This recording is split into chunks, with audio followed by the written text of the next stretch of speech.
ಎಲ್ಲರಿಗೂ ನಮಸ್ಕಾರಗಳು. ಎಲ್ಲರೂ ಚೆನ್ನಾಗಿದ್ದೀರಾ?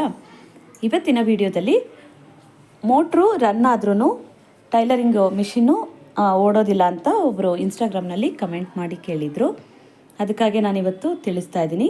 ಇದ್ರ ಜೊತೆ ಇನ್ನೂ ಕೆಲವೊಂದು ಟಿಪ್ಸನ್ನು ನಾನು ತಿಳಿಸ್ತೀನಿ. ಯಾಕೆ ಇದು ಮಿಷಿನ್ನು ಓಡೋದಿಲ್ಲ ಅಂತಂದರೆ, ಮೋಟ್ರು ರನ್ ಆದ್ರೂ ಯಾಕೆ ಓಡಲ್ಲ ಅಂದರೆ, ಈ ಬೆಲ್ಟು ಟೈಟಾಗಿದ್ರೂ ಕೂಡ ನಿಮಗೆ ಓಡಲ್ಲ.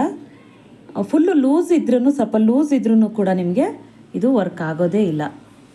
ಯಾಕೆಂದರೆ ಲೂಸ್ ಇದ್ದರೆ ಇದು ಎಳಿಬೇಕು ಈ ರೀತಿಯಾಗಿ, ಅದಕ್ಕೋಸ್ಕರನೇ.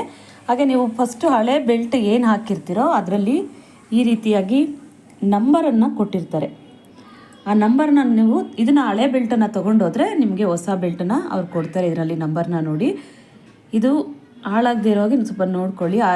ಹೋಗಲ್ಲ ಇದಷ್ಟು, ಎಲ್ಲ ಏನು ಮಾಡಿದ್ರೂ ಹೋಗಲ್ಲ. ಅಷ್ಟರೊಳಗೆ 1-2 ಎಕ್ಸ್ಟ್ರಾ ರಬ್ಬರ್ಗಳನ್ನ ತಂದಿಟ್ಕೊಳ್ಳಿ ನೀವು. ಈ ಥರ ಬೆಲ್ಟನ್ನು ಈ ರೀತಿ ಇದು ಮಾಡೋದ್ರಿಂದನೂ ನಿಮಗೆ, ಇದು ಲೂಸ್ ಇರೋದ್ರಿಂದನೂ ನಿಮಗೆ ಮಿಷಿನ್ನು ಓಡೋದಿಲ್ಲ. ಹಾಗೆಯೇ ಇಲ್ಲಿ ಈ ಮೋಟ್ರನ್ನ ಫಿಕ್ಸ್ ಮಾಡಿರ್ತಾರಲ್ಲ, ಇಲ್ಲಿ ಅಡ್ಜಸ್ಟ್ ಮಾಡ್ಕೊಳ್ಳೋದಕ್ಕೆ ಕೊಟ್ಟಿರ್ತಾರೆ. ಈ ನಟ್ಟನ್ನ ಸ್ವಲ್ಪ ಲೂಸ್ ಮಾಡಿ ನೀವು ಅಡ್ಜಸ್ಟ್ ಮಾಡ್ಕೊಳ್ಳಿ.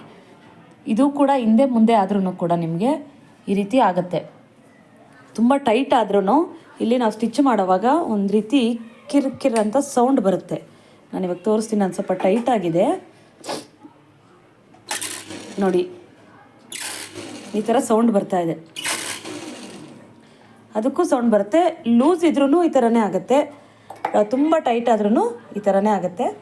ಇದು ಕರೆಕ್ಟಾಗಿದ್ದರೆ ಮಾತ್ರ ಮೋಟ್ರು ನೀಟಾಗಿ, ಇದಕ್ಕೂ ಕರೆಕ್ಟಾಗಿದ್ದರೆ ಮಾತ್ರನೇ ಮೋಟ್ರಲ್ಲಾಗಲಿ ಮಿಷಿನಲ್ಲಾಗಲಿ ಏನೂ ಪ್ರಾಬ್ಲಮ್ ಬರಲ್ಲ. ನೋಡಿ, ತುಂಬ ಈ ಥರ ಸೌಂಡ್ ಬರುತ್ತೆ.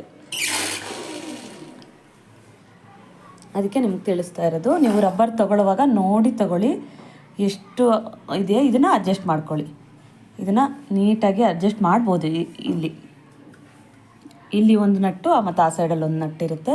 ಅದನ್ನು ಸ್ವಲ್ಪ ಲೂಸ್ ಮಾಡಿ ಇಲ್ಲಿ ಕೆಳಗಡೆ ಕೊಟ್ಟಿರ್ತಾರೆ, ಅಲ್ಲಿ ಲೂಸ್ ಮಾಡಿಕೊಂಡು ಇದನ್ನು ಕರೆಕ್ಟ್ ಮಾಡ್ಕೊಳ್ಳಿ. ಆವಾಗ ನಿಮಗೆ ಸೌಂಡು ಬರಲ್ಲ, ಆಮೇಲೆ ನೀಟಾಗೂ ಬರುತ್ತೆ, ಕರೆಕ್ಟಾಗಿ ತಿರುಗುತ್ತೆ. ಇದು ಮೋಟ್ರು ರನ್ ಆಗಿದ ತಕ್ಷಣವೇ ಮಿಷಿನು ಕೂಡ ರನ್ ಆಗುತ್ತೆ. ಹಾಗೆ ಬಾಬಿನು ನಿನ್ನೆ ಒಂದು ವಿಡಿಯೋ ಹಾಕಿದ್ದೆ ನಾನು, ಸ್ಟಿಚಿಂಗು ಕರೆಕ್ಟಾಗಿ ಬರಲ್ಲ ಹೊಲಿಯೋದಕ್ಕೆ ಅನ್ನೋದನ್ನು. ಆದ್ರೂ ಅದರದ್ದು ಇನ್ನೊಂದು ತಿಳಿಸ್ತಿದ್ದೀನಿ, ನಿನ್ನೆ ವಿಡಿಯೋದಲ್ಲೂ ತಿಳಿಸಿದ್ದೀನಿ. ಇಲ್ಲಿ ಏನು ಸೂಜಿನಲ್ಲಿ ನೀವು ದಾರ ಹಾಕ್ತಿರೋ ಅದನ್ನು ಕೂಡ ಇದು ನೀಡಲ್ನ ಕರೆಕ್ಟಾಗಿ ಹಾಕ್ಕೊಳ್ಬೇಕು. ಇಲ್ಲಿ ಈ ನೀಡಲ್ನ ಉಲ್ಟಾ ಹಾಕಿದ್ರೂ ನಿಮ್ಮ ಸ್ಟಿಚಿಂಗ್ ಬರಲ್ಲ, ನೀಡಲ್ಲು ಕಟ್ಟಾಗುತ್ತೆ.